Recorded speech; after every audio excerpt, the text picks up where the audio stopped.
ሰይጣን ተነስቁም ሰይጣን ምን አረካት?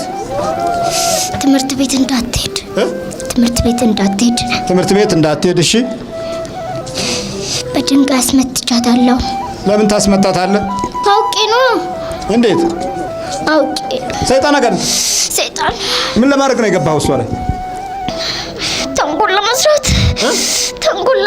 ተንኮል ለመስራት። አዎ። ለምን ቅዱስ ነገር ለመስራት አትልም? እኔ ቅዱስ ነገር አልፈልግም። ቅዱስ ነገር አትፈልግም? ደግ ነገርስ? ተንኮልስ? እፈልጋለሁ። ግፍስ? እፈልጋለሁ። ምቀኝነትንስ? እፈልጋለሁ። በጎ ነገርስ? አልፈልግም። በጎ ነገር አትፈልግም? ይኸው እንግዲህ ዓላማውን አይተውም። የትኛውም ፍጥረት ላይ አናሳ እንኳ ቢሆን ዓላማውን አይተውም። በል ተመርክክ። በጥም ተከሰውነቷል። እናቷ የት አለች?